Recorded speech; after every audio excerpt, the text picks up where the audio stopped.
Vamos entrar na nossa aula de hoje. E hoje nós vamos falar de mais uma parábola muito conhecida e que tem um grande embate teológico, tem uma grande briga teológica dentro desta parábola. E hoje nós vamos falar sobre a parábola, do rico e Lázaro, pessoal. Opa, dizer aqui, Lázaro, a parábola do rico e Lázaro, ou Lázaro e o rico, vai dar na mesma. É sobre esta parábola que nós vamos falar na noite de hoje. Então eu gostaria que você aí pudesse acompanhar a leitura do texto bíblico que eu estarei lendo, que está lá no Evangelho de Lucas, capítulo 16 e verso de número 19. E como eu falei, tanto lá no dia da parábola das 10 virgens e como ontem, eu estou usando a versão mais simples e mais usada dentro das nossas igrejas no Brasil, que é João Ferreira de Almeida Corrigida. É a Bíblia que todo cristão tem, principalmente os pentecostais. Pessoal, essa daqui é uma das primeiras Bíblias que eu tive, né? E que eu uso ela até hoje para poder gravar conteúdos aqui na internet, porque é a Bíblia é mais usada aí pelos cristãos brasileiros, tá bom? Então, Evangelho de Lucas, capítulo 16 e verso de número 19, eu vou estar lendo aqui para nós esta noite, a parábola do rico e Lázaro. Então, bora lá. Capítulo 16 de Lucas e verso de número 19. Jesus falando. Ora, havia um homem rico que se vestia de púrpura e de linho finíssimo. Detalhe, para se vestir de púrpura e linho tinha que ser muito rico mesmo, milionário, que eram produtos naquela época muito difíceis de serem encontrados. Ele via todos os dias e ele vivia todos os dias com vestes de gala, muito bem vestido. E havia também um certo mendigo chamado Lázaro, que estava sofrendo de enfermidade na porta da sua casa. E este Lázaro desejava se alimentar com as migalhas que caía da mesa do rico. E os próprios cães vinham lamber as feridas de Lázaro. E aconteceu que o mendigo morreu e foi levado pelos anjos ao seio de Abraão. E morreu também o rico e foi sepultado. Olha a diferença, tá? Vamos lá. E no Hades, depois eu vou dar a definição do que significa essa palavra, tá? Ergueu-se os olhos, tá falando do rico, e estando em tormento, viu de longe Abraão e Lázaro no seio de Abraão. E clamou dizendo, Pai Abraão, tem misericórdia de mim.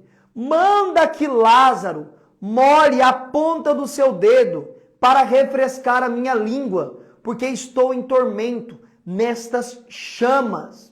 Disse, porém, Abraão, filho, lembra-te que recebeste todos os bens em vida, e Lázaro somente males. Agora este é consolado e você é atormentado.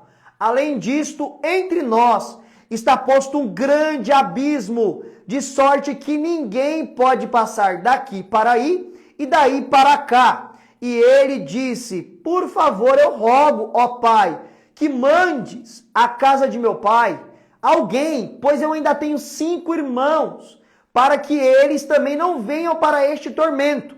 E disse Abraão, eles têm Moisés e os profetas, eles devem ouvir Moisés e os profetas. E disse ele, não, pai Abraão, mas se alguém dos mortos voltar-se para falar com eles, eles acreditariam. Porém, Abraão disse, se não ouvem a Moisés e nem aos profetas, tampouco acreditarão, ainda que alguém ressuscite dos mortos. E assim chega no final da parábola do rico e Lázaro.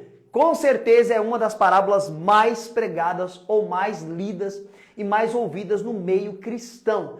E eu disse que é uma parábola que tem aí um grande embate teológico, pessoal. E nós vamos trabalhar essa parábola e qual é o ensino principal e fundamental desta parábola. Bom, eu já quero antecipar para você que esta parábola tem pelo menos 2 posições que defendem a interpretação dela.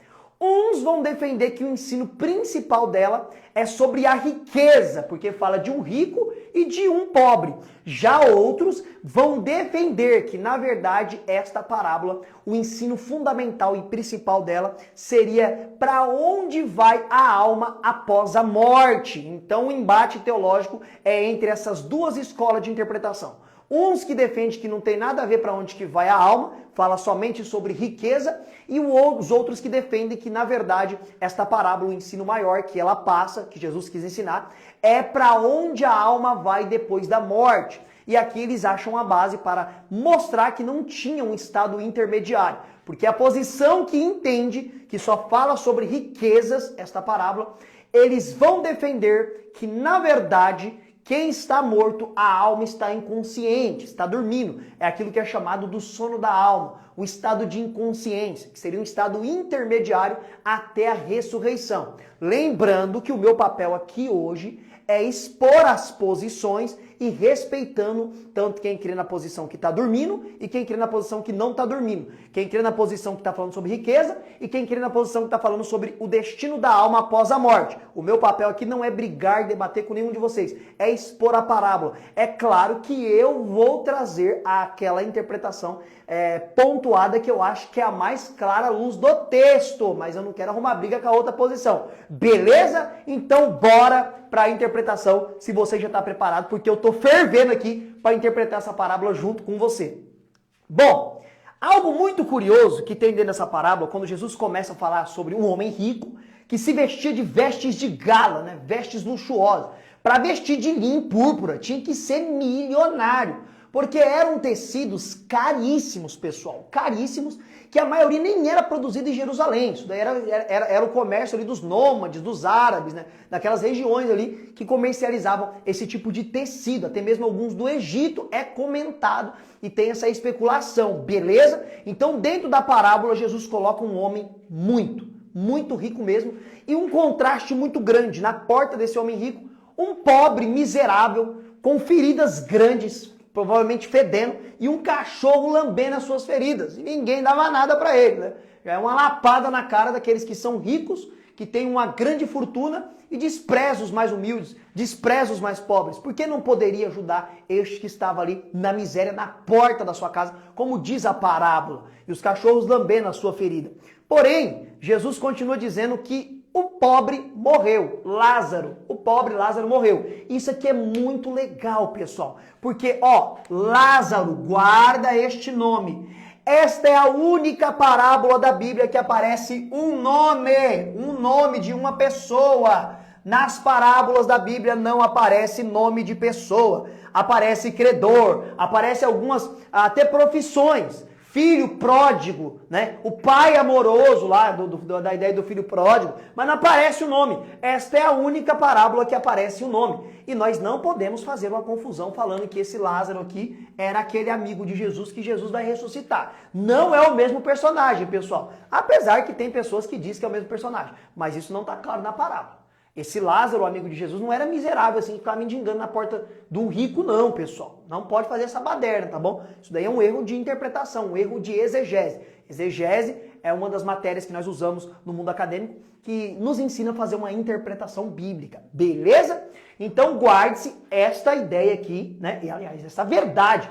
É a única parábola que tem o nome de uma pessoa. E é por isso que a posição que eu entendo que é a mais coerente com o texto é que, na verdade, o que Cristo está falando aqui não é simplesmente apenas uma parábola. Não é uma simples parábola. Isso aqui pode ter acontecido de fato real. Talvez o nome que Jesus usou poderia ser fictício, ou realmente poderia ter tido um Lázaro que viveu esse contexto aqui e após a morte aconteceu o que vai suceder dentro da parábola. Então isso daqui é muito aceito no mundo acadêmico por ter um nome de uma pessoa aqui que Jesus estaria falando algo real, literal, que havia acontecido. E nada melhor do que, ou aliás, ninguém melhor do que Jesus para falar sobre isso, pessoal. Por quê? Porque Jesus, ele é o próprio Deus. E ele sim sabe o que vai acontecer depois da morte. Ele sabe. Nós homens especulamos, pensamos, cogitamos e falamos. Mas Jesus, ele sabe, porque ele é o próprio Deus. Então guarda essas informações, que é muito importante para você entender essa parábola.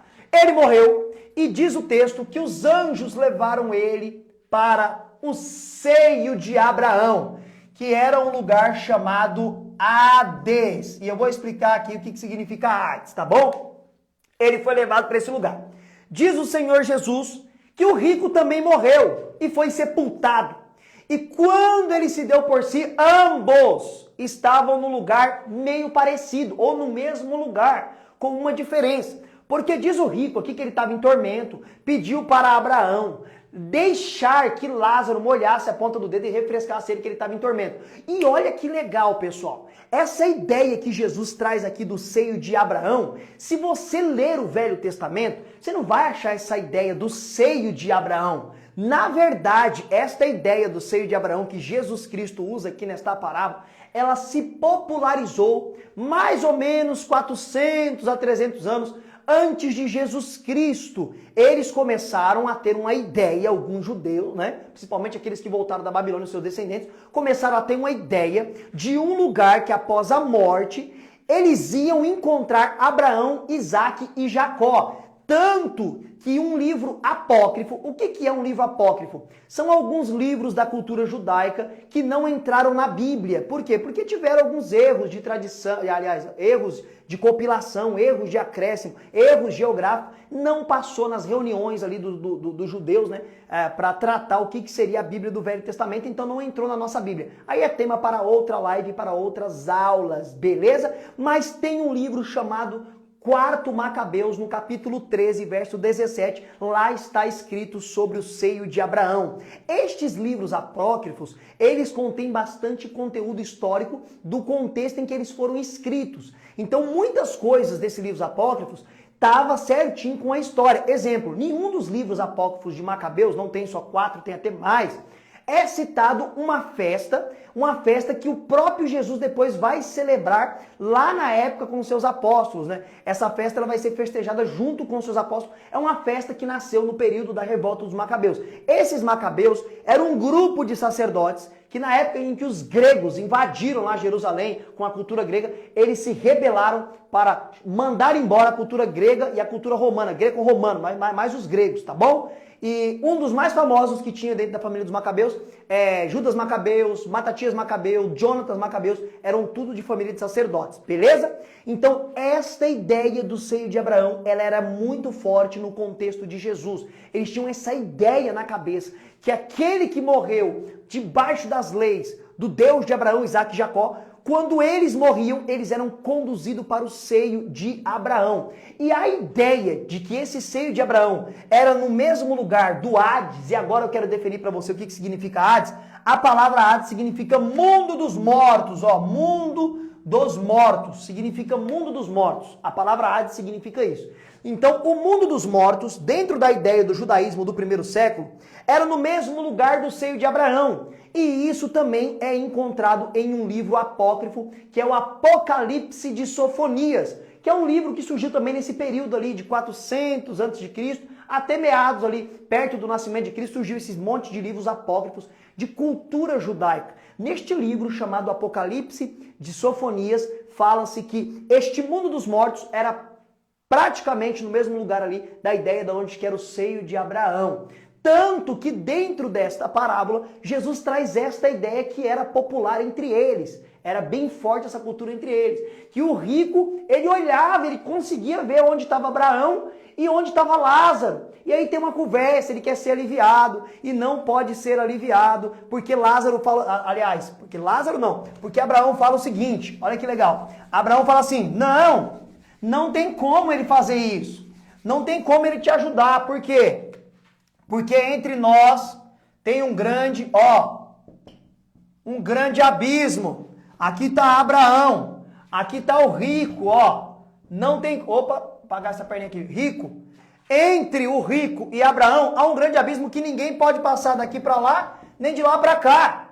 E aí o que ele fala? Ele fala o seguinte, manda alguém daí subir lá e falar com os meus irmãos, para não vir para cá porque eu estou sofrendo. Aí Abraão fala o seguinte, olha, ele já tem Moisés e os profetas. Ou seja, segue lá o que está escrito, que eles não vão vir para cá, vai vir para cá. Ah não, mas se alguém voltar dos mortos, aí eles vão acreditar. Aí Abraão fala realmente o que vai acontecer depois, com Jesus e com Lázaro, mas não com esse Lázaro, pessoal. Porque Lázaro lá, do lado lá de Betânia, lá, o amigo de Jesus, ele vai voltar à vida. E diz o texto que os fariseus queriam matar ele novamente. E Jesus também vai ressuscitar e eles não vão acreditar. Então, realmente, um voltou dos mortos, né, do mundo dos mortos, na verdade, dois, Jesus e Lázaro, e eles não acreditaram, não deram ouvido. Então, aqui dentro da parábola, tinha esse abismo que separava um do outro. E é legal, pessoal, que essa palavra abismo também vai aparecer em uma passagem da Bíblia, em que Jesus tem uma conversa com o endemoniado, e o endemoniado fala o quê? Não nos mande para o abismo,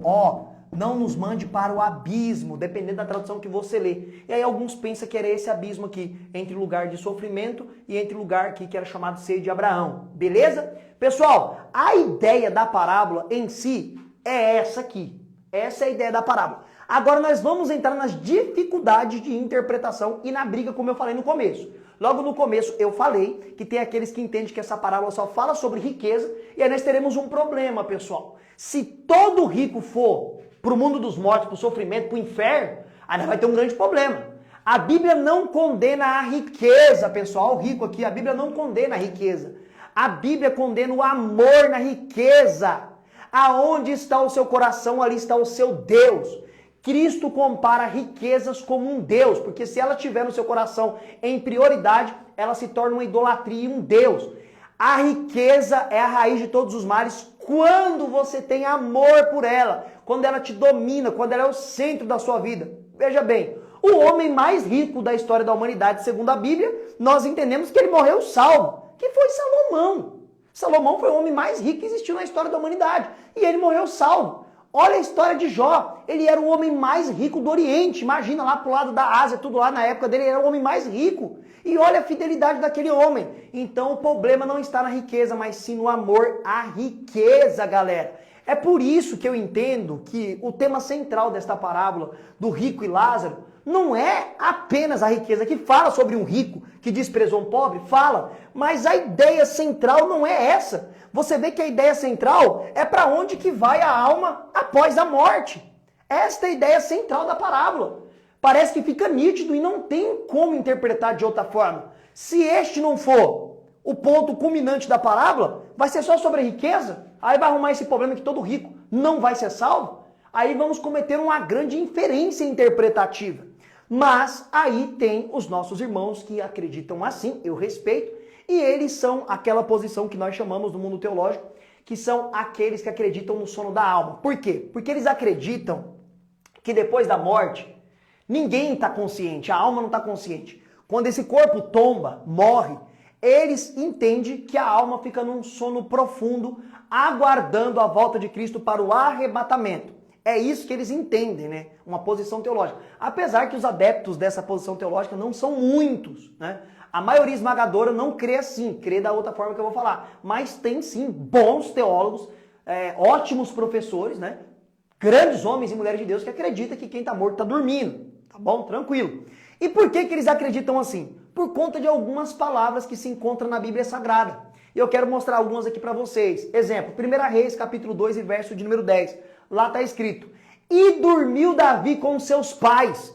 Então eles pegam este termo, né, dormiu aqui, ó, dormiu, pega aqui a palavra dormiu e interpreta ao pé da letra. Ué, dormiu tá dormindo, não tá em outro lugar. Eles pegam ao pé da letra a palavra e matou, acabou. Mas peraí, pessoal, não é bem assim. A Bíblia tem formas de linguagem. A Bíblia tem inúmeras formas de linguagem. E nós conseguimos enxergar quando aparece essa expressão na Bíblia, dormiu no Senhor e ele dormiu com seus pais, aquilo que nós chamamos de eufemismo. O que é um eufemismo? O eufemismo é mais ou menos isso daqui, ó. É eu trazer uma informação tensa, uma informação chocante de forma mais calma, de forma mais tranquila. Eu vou dar um exemplo. Fazemos aqui uma suposição que você é amigo da minha família e o seu pai conhece meu pai e o seu pai é muito amigo do meu pai. Beleza? E aí meu pai morreu, faleceu. Só que o seu pai, ele não se dá muito bem com notícias chocantes e fortes como essa.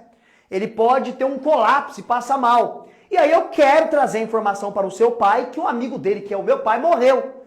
E aí eu vou usar um eufemismo. dentro desse exemplo, suponhamos que todos nós somos cristãos. Eu chegaria no seu pai e falaria assim, senhor José, eu quero falar com o senhor. Pois bem, pode falar, Wesley. Meu querido irmão, o meu pai dormiu no Senhor. Na hora, o seu pai vai entender que meu pai faleceu. Mas veja, é muito mais tranquila essa notícia do que eu chegar assim, senhor José, o meu pai morreu, ele acabou de bater as botas. É diferente a informação. Então o eufemismo é eu te dando uma informação de uma forma mais branda, uma informação chocante, uma informação assim que pode causar um colapso nervoso em você de forma tranquila. Nestes textos que aparece essa expressão dormiu no Senhor, dormiu com seus pais, nós entendemos que é uma forma de linguagem usada tanto no Velho quanto no Novo Testamento para trazer uma notícia forte de forma mais tranquila. Até mesmo, pessoal, porque este próprio Davi, o nosso Davi da Bíblia, em um dos seus salmos, olha só o que ele escreveu. Salmo 16 e verso de número 10. Ele diz, porque eu sei que tu não deixarás a minha alma no Sheol, lá do hebraico Sheol. Que Sheol, na verdade, traduzido para o Novo Testamento, era a palavrinha que eu coloquei aqui, ó. Hades. Sheol, em grego, é Hades. É só transliterar para o idioma de grego, significa Hades, que também é mundo dos mortos. Quando aparece a palavra Sheol lá no Velho Testamento, é também interpretada como mundo dos mortos. Sim, alguém pode falar, mas dependendo do contexto pode ser sepultura, ou seja, o buraco ali onde cava e coloca o morto. Exato, parabéns para você, realmente. Pelo contexto do Velho Testamento, às vezes quando aparece a palavra Sheol, pode ser sepultura. E como que eu sei quando é sepultura e como que eu sei quando é mundo dos mortos? Através desse texto aqui de Salmo que eu acabei de ler. Salmo 16 e verso 10. Para que a minha alma não permaneça no Sheol. Pessoal, alma você sabe que existe, mas você não vê. Alma você sabe que existe, mas você não apalpa. É uma forma abstrata, mas você sabe que está aqui dentro dessa estrutura a alma. E é ela que dá características para esse corpo. É ela que dá as fisionomias, expressões para este corpo. Então o que Davi está falando aqui? Ele não está falando da sepultura, buraco, pessoal, porque ele está falando do corpo dele. Ele está falando para que a minha alma não permaneça no Sheol. Olha que isso daqui é maravilhoso. Isso daqui já mostra realmente uma ideia, até no Velho Testamento, que sabia que a alma, depois da morte, ela não fica no estado de inconsciência ou dormindo. Porque se ela estivesse dormindo, Davi não falaria para que a minha alma não permaneça no céu. Ele falaria outra coisa, né? Para que o meu corpo não permaneça na sepultura. Então aqui já tem uma ideia de que a alma ela resiste após a morte e não fica no estado de inconsciência. Mas vamos lá. Vamos ver aqui o que a outra posição fala. A posição que acredita que, na verdade, esta parábola de Lázaro e o rico não tem nada a ver. Eles não poderiam estar acordados, é só uma parábola, é só uma historinha para falar o problema da riqueza. Ele vai falar assim, não, essa parábola aí não tem nada a ver com alguém consciente depois da morte. Isso não existe. É só para falar do problema aqui do rico e do pobre. Porque lá em Eclesiastes, capítulo 9, verso 10, está escrito que após a morte não tem trabalho, não sabe para onde vai e não tem o que fazer e nem sabedoria. Olha lá Salomão falando que após a morte do homem, ele não vai trabalhar, ele não tem sabedoria e nem sabe para onde vai. Tá vendo aí, ó? Tá falando que realmente depois da morte a pessoa fica inércia. Ela não tem sabedoria, não sabe para onde vai e nem trabalha. Pessoal, meu Deus, interpretar esse texto assim, com todo respeito, não é uma boa interpretação. Na verdade, a melhor interpretação para este texto de Eclesiastes capítulo 9, verso 10, não está relacionada à alma, nem aparece a palavra alma aqui, pessoal. Nem aparece a ideia da palavra alma, ok? Nem aparece aqui. O que então Salomão estava tentando dizer aqui?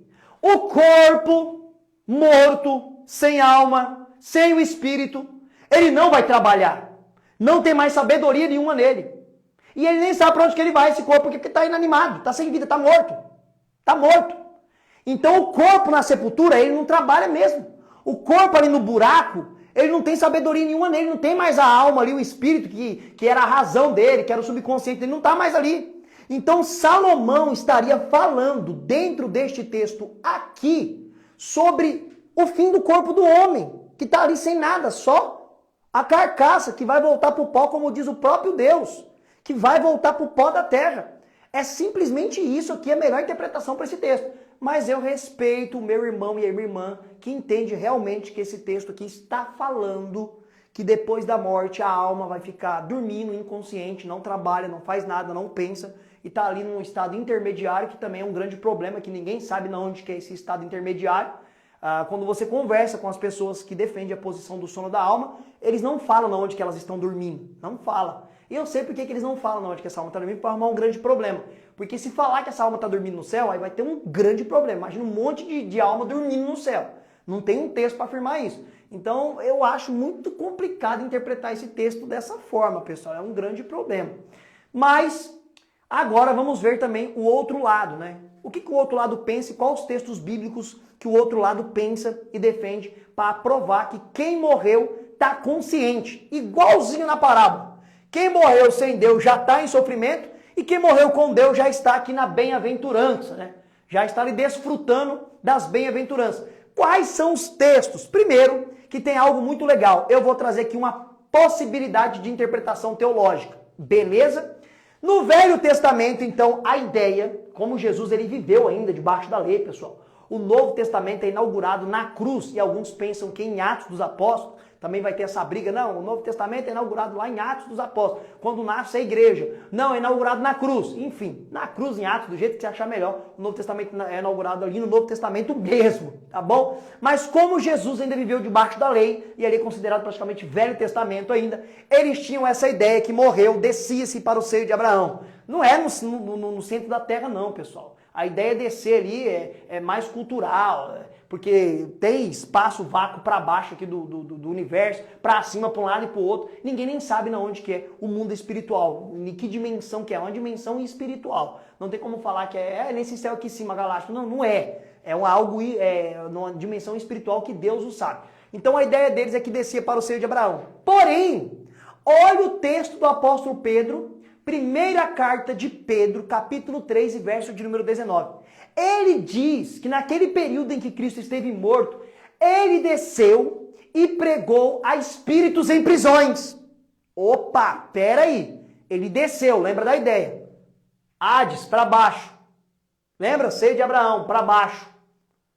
Olha o que Pedro diz, 1 Pedro 3,19. Ele desceu às partes mais baixas e pregou a espíritos em prisões.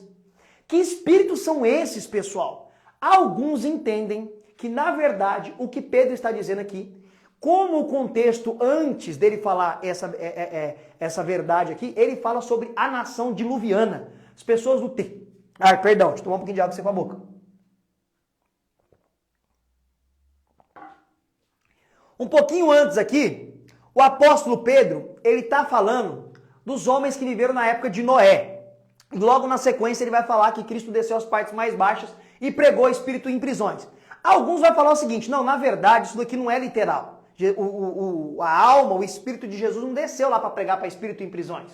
Na verdade o espírito de Jesus esteve sobre Noé lá no tempo dele pregando para aqueles espíritos aprisionados no pecado, que eram as pessoas. Essa é uma possibilidade que eles vão usar de interpretação. Mas a possibilidade esmagadora hoje do mundo teológico é que, na verdade, Jesus Cristo teria descido aqui, aqui, nesse lugar que era chamado mundo dos mortos, no lugar da parábola. E ele pregou para quem? Foi lá salvar quem? Ele não pregou para salvação, pessoal. A ideia é que ele não pregou para salvação. É que ele desceu aqui apenas para anunciar para quem estava aqui no lugar do sofrimento e quem estava aqui no lugar de descanso que ele era o Messias que viria cumprir as promessas. Porque tanto aqui e aqui tinham pessoas que ouviam falar da promessa do descendente de Abraão, do descendente de Davi, daquele que viria para resolver os problemas. E aqui tinha pessoas que também ouviram, mas não creram e não seguiram o mandamento. Então a ideia aqui de Pedro, dentro dessa possibilidade de interpretação, é que Jesus desceu para proclamar a sua vitória e falar, eu sou aquele que viria de vir. E olha que interessante, pessoal. Isso é o que Pedro diz. Agora veja o que o apóstolo Paulo vai dizer lá na carta aos Efésios, capítulo 4 e verso de número 8. Também falando de Jesus. Ele diz, e ele levou os cativos ao cativeiro, falando ali da ideia da subida de Jesus Cristo, que Cristo teria levado os cativos aos cativeiros.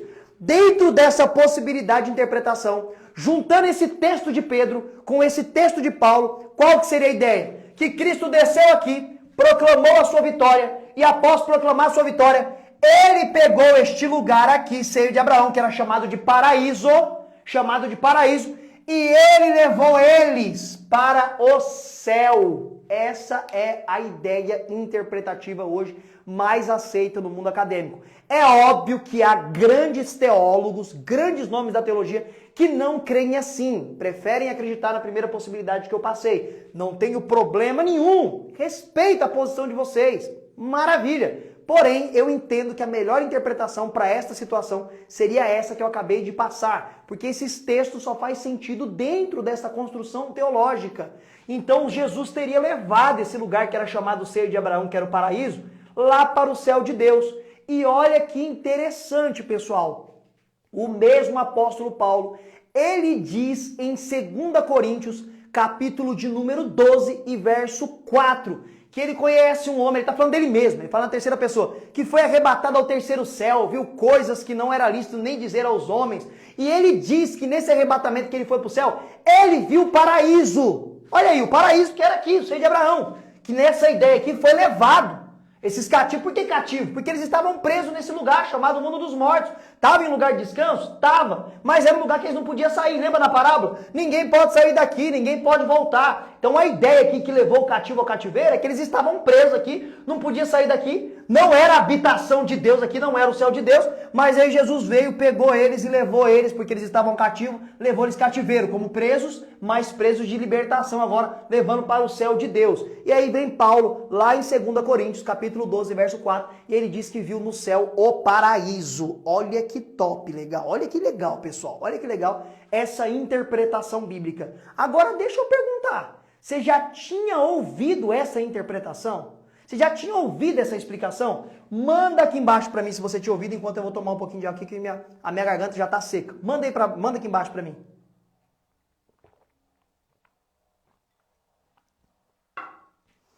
Para vocês que estão chegando aqui agora, tô acompanhando aqui, ó. Vocês que estão chegando agora, galera. O assunto é a parábola do rico e Lázaro. E o pessoal já está comentando aqui, ó, que não tinha ouvido essa interpretação. A nossa irmã Renata não, o nosso irmão Alain nunca tinha ouvido, Maria nunca tinha ouvido. Olha que legal, pessoal. A maioria não tinha ouvido essa explicação. Irmã Raquel nunca tinha ouvido, irmão Roseli nunca tinha ouvido, Catarina nunca tinha ouvido essa explicação. Olha aí que legal, pessoal, que bom. Jesus foi pegar a chave do inferno? Não, mas eu não vou comentar isso aqui agora, para outro tema. Galera, vocês que estão chegando agora, tá chegando bastante pessoas aqui agora. Para você acompanhar essa live na íntegra, escuta isso daqui, ó. Muito importante. Estas lives que eu estou entrando todo dia às 9 horas da noite. Eu entrei ontem, eu falei sobre a melhor interpretação para a parábola das 10 virgens. Ontem eu falei sobre a parábola do filho pródigo, também falei sobre a ovelha perdida e a dracma. Hoje eu estou falando da parábola do rico e Lázaro. E para você assistir todas essas que talvez você perdeu, e essa de hoje, você que chegou agora, é muito simples para você assistir ela. Ela não vai ficar salva aqui no meu perfil, pessoal. Porém, no meu perfil aqui do Instagram, tem um link ali. Clique naquele link que está de azul ali, você vai ser direcionado para um grupo de WhatsApp. Fica tranquilo, tranquilo, ninguém manda bom dia, ninguém manda boa tarde, ninguém manda fotinha nem nada. O grupo é privado, é fechado. Só eu e a minha equipe que tem acesso ao grupo. E é ali no grupo que nós vamos mandar o link tanto desta aula de hoje, que você talvez chegou agora, tá perdendo ela, e das aulas passadas, o link já tá lá. Você pode ver a explicação da parábola das 10 virgens, você pode ver a explicação também da parábola do filho pródigo e assistir essa daqui na íntegra. Mas ela não acabou ainda não. Segura aí, daqui a pouco você vai lá e clica e fica no grupo lá. E detalhe, quem ficar no grupo até o dia 8, eu vou mandar para vocês lá uma aula secreta, que não vai ser live. A aula é secreta. Só quem tiver no grupo até o dia 8 vai receber essa aula secreta. E é uma aula surpreendente para vocês. É muita coisa boa que eu tenho para passar. Opa, travou. Para passar para vocês nessa aula secreta. Mas temos alguns dias até lá, hein? Vamos continuar aqui então na interpretação aqui da parábola do rico e Lázaro. Então eu acabei de trazer para vocês aqui a posição que entende que na verdade, não tem ninguém dormindo. É a posição que confronta a posição chamada do sono da alma. E agora também eu quero mostrar para vocês alguns textos que as pessoas que defendem a posição que realmente depois da morte acontece aqui como na parábola, as pessoas continuam conscientes. Eu vou mostrar alguns textos que na verdade afirmaria essa verdade, que não tem ninguém dormindo. Morreu, já está consciente, já está sabendo o que está acontecendo. Vamos a alguns textos que é usado pela posição majoritária. Quando eu falo majoritária, significa da maioria dos grandes estudiosos. Apocalipse, capítulo 6 e verso de número 9. Quando é aberto ali um dos selos, né, que João vai ver sendo aberto do livro lá que ninguém podia abrir, quando é aberto um dos selos, está no capítulo 6 e verso 9, João vê debaixo do altar, lá no céu, almas com palmas nas mãos, conscientes, que vieram de grande tribulação, aguardando Deus derramar o seu juízo sobre a terra dos homens. Olha aí um texto claro, um texto praticamente óbvio. João, ele viu almas. Isso daqui não é linguagem figurada, galera. Isso daqui não é linguagem simbólica, como alguns querem interpretar, não. Ele está vendo alma. Ele está vendo. A interpretação é literal aqui, é literal. Abriu um selo, ele viu lá no céu, debaixo do altar, almas com palma nas mãos que vieram de grande tribulação. Que aí alguns interpretam que já é o período do sofrimento inteirinho, dos santos e da igreja, ou aquele período específico que ainda vai acontecer de grande tribulação, independente de como você acredita, o texto ele é claro, tem almas lá no paraíso, no céu, totalmente acordada com palma nas mãos, aguardando Cristo e Deus, né, impetrar o seu juízo sobre a terra dos homens. E outra, pessoal, se essas almas estão no céu, fica mais do que claro, são salvos. Então não existe estado intermediário, não tem ninguém dormindo. Porque se tivesse dormindo, tinha que estar na onde? No céu, mas não. João vê almas acordadas no céu. E outra, ninguém está dormindo no céu. Como que dorme no céu? Com anjos cantando 24 horas. Santo, santo, santo é o Senhor dos exércitos. Com os anciões se prostrando, adorando. E todo aquele barulho de anjo celestial. Como que alguém dorme lá, galera? Não tem como ninguém dormir no céu. Não tem ninguém dormindo no céu. Na verdade, mostra almas ali totalmente lúcida e sabendo até por que morreu, da onde que vieram, de grande tribulação. Isso aqui é muito legal. Olha outro texto também que é usado aqui para defender a posição que não tem ninguém dormindo. Aos Filipenses, Paulo escreve, né? Capítulo 1 e verso de número 23. Ele diz o quê? Para mim é muito melhor morrer, Paulo falando. Porque se eu morrer, eu vou estar com Cristo. Mas eu sei que eu ainda preciso ficar com vocês aqui, porque eu sou muito útil para vocês. Olha a convicção que Paulo tinha, que se ele morresse, ele não iria dormir. Que se ele morresse, ele não iria para um estado intermediário. Se ele morresse, ele estaria com Cristo. Aí eu faço uma pergunta, Cristo está dormindo ou Cristo está muito bem acordado? É óbvio que Cristo está muito bem acordado. Jesus não está dormindo, pessoal. E Paulo tinha essa convicção, essa segurança, que se ele morresse, ele estaria literalmente com Cristo. E não tem outra explicação para esse texto. Não tem outra interpretação. Vou falar o que para esse texto? Aqui quebra a ideia do estado intermediário. Ele fala que ele vai estar com Cristo no momento em que ele morrer. Ele vai ser levado para a presença de Cristo. Convenceu ainda não? Então vamos lá. Atos dos Apóstolos, capítulo de número 7 e verso de número 56. No momento do martírio de Estevão, o primeiro cristão a morrer pelo nome de Cristo. O que ele diz? Eis que eu vejo os céus abertos e eu vejo o Filho do Homem em pé, à direita do trono de Deus. Estevão vê Jesus em pé, acordado, à direita do trono de Deus, esperando para receber ele. Não tem texto mais claro do que esse, pessoal. Morreu em Cristo, você é conduzido para a presença de Cristo. E Cristo não está dormindo. Então a ideia principal dessa parábola realmente é mostrar para onde vai o homem depois que ele morre. Ou é condenação, ou é já um lugar de descanso. Mas hoje não vai para cá. Como eu expliquei lá no meio da live, vai direto lá para o paraíso, que é no céu. Vamos continuar aqui. Agora as palavras de Jesus. Vamos para a palavra de Jesus agora. Lucas capítulo 23 e verso de número 43. Lá na cruz. Jesus sendo crucificado lá, pessoal, ó. Lá na cruz. Deixa eu ver se vai dar para apagar aqui. Eu escrevi muito forte aqui, ó. Lá na cruz, lá, ó. 3 cruzes. Jesus no meio, um ladrão aqui, outro ladrão aqui. Aí um vai condenar Jesus, desce daí, você não é poderoso, se salva. Mas um vai falar o seguinte, tem misericórdia de mim e lembra de mim quando entrares no teu reino. O que Cristo promete para ele aqui? Hoje mesmo. Galera, eu sei que a outra posição que acredita que ninguém está acordado, está dormindo, vai falar que tem que ter uma vírgula ali, né? Tem uma vírgula ali, não, lê na sua Bíblia ali, vai ter uma vírgula. Tem uma Bíblia de uma denominação, né? Aqueles que vão na sua casa domingo de manhã, que realmente eles creem nesse sono da alma, né? Eles colocaram uma vírgula na Bíblia deles lá para mudar a ideia da palavra. Por quê? Se você colocar uma vírgula, fica mais ou menos assim, ó. Hoje te digo. É como se Jesus estivesse dizendo hoje, mas não que vai acontecer hoje. Tipo assim, hoje eu te digo que um dia eu vou te trazer na minha casa. Não quer dizer que eu vou te trazer hoje na minha casa. É um dia, tô te dizendo hoje. A ideia que eles empregam no texto é essa, eles colocam uma vírgula ali para ficar tipo assim, ó, hoje te digo que estarás comigo no paraíso. Que Jesus estaria prometendo, mas não seria naquele dia. Mas tem um grande problema, pessoal. No texto original não tem vírgula. Não tinha vírgula no texto original. Então quando Cristo diz, hoje mesmo estarás comigo no paraíso, era naquele dia. Era naquele dia mesmo. É Jesus prometendo que naquele mesmo dia, este homem que creu nele no último momento de vida, ou nos últimos momentos de vida, ele estaria com Cristo no paraíso. Tudo bem, a outra posição vai ter a defesa deles aí, do sono da alma, eu respeito, mas não é isso que dá para se entender no texto bíblico. E agora, para matar a ideia, para mostrar que realmente a parábola do rico e Lázaro fala sobre o destino da alma do homem, Hebreus, capítulo de número 9, verso de número 27. O que o escritor de aos Hebreus, que é um escritor anônimo, ou seja, não sabemos quem escreveu aos Hebreus.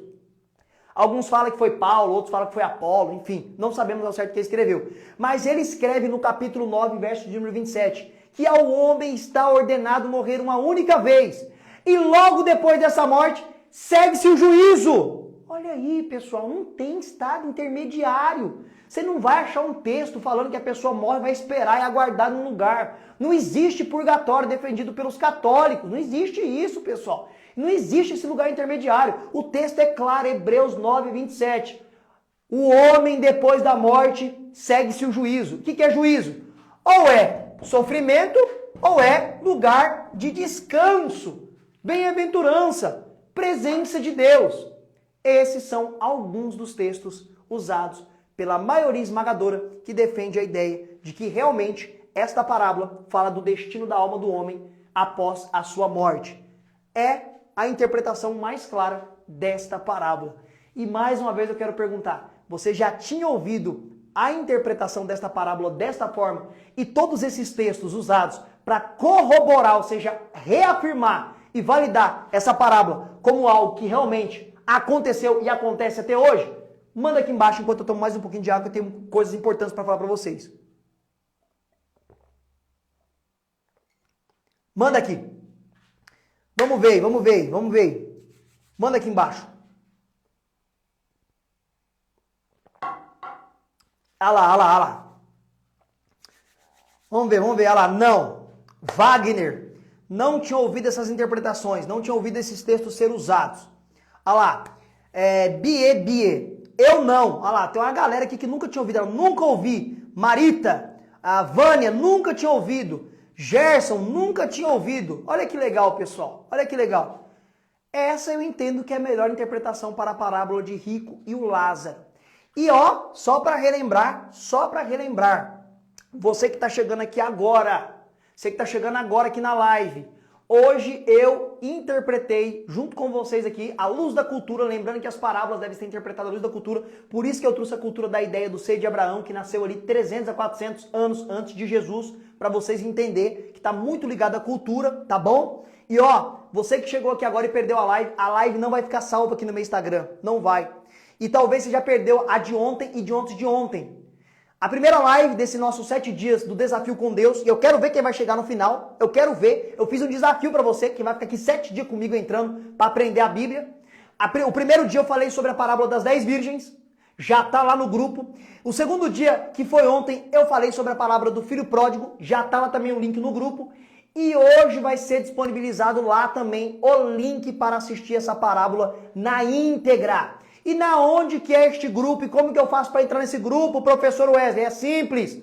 Aqui no meu perfil do Instagram tem um link. um link azul. Você vai clicar naquele link bonitinho. Você vai entrar em um grupo fechado do Instagram. Ninguém manda bom dia, ninguém manda boa tarde, ninguém manda fotinha, texto bíblico, nada. Só eu e minha equipe que estamos liberados para mandar lá dentro o link. E é lá que nós vamos disponibilizar o link dessas aulas que você, às vezes, não está conseguindo acompanhar ou acompanhar inteiro por algum compromisso que você tem. Então entre no grupo, fica lá quietinho. E outra, quem permanecer no grupo até o dia 8 vai receber uma aula secreta, que não vai ser aqui, pessoal. Essa aula secreta não vai ser gravada aqui ao vivo para vocês, não. Essa aula secreta é só para quem vai estar no grupo. Tem muita coisa boa nessa aula secreta para vocês aprender. Eu já falo para você, prepara caderno e caneta e a sua Bíblia para essa aula secreta que você vai usar muito, seu caderno, sua Bíblia e sua caneta. E ó, você que está aqui agora, pessoal, já printa a tela aí. Já printa a tela, coloca aí no seu status e marca eu. Compartilha aí, galera. Compartilha aí. Quem printar a tela lá e colocar que participou aqui e marcar eu vou republicar aqui no meu Instagram, tá bom? Vou repostar nos meus stories.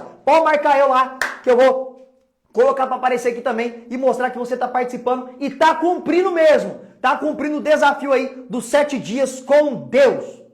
Chegamos ao final de mais uma aula nossa aí sobre parábolas. Eu espero que essas aulas tenham abençoado a sua vida, principalmente a aula de hoje também tenha falado com você, você tenha entendido que ao homem está ordenado morrer uma única vez e logo depois da morte segue-se o juízo. Aplicação prática para a nossa vida dessa parábola. Você tem que tomar decisões agora. Enquanto há fôlego de vida, há esperança. Se o Espírito Santo veio sobre o seu coração, sobre a sua vida, te convencendo do pecado, da justiça e do juízo, peça para Ele forças, para que você permaneça firme na palavra de Deus até aquele grande dia, para você não ir para o lugar de tormento, mas sim ir para o lugar de bem-aventurança na presença do nosso Cristo, do nosso glorioso Deus. E lá nós encontraremos Isaac, Abraão, Jacó, o nosso Salvador. Encontraremos todas essas pessoas lá e até mesmo também o grande Estevão, o primeiro mártir do cristianismo. E nós encontraremos lá também. Eu quero te encontrar lá naquele grande dia, para a glória de Cristo Jesus. Essa é minha esperança e arde no meu coração. Encontrar você lá, Igreja de Deus, naquele grande dia. Meus queridos, que Deus abençoe.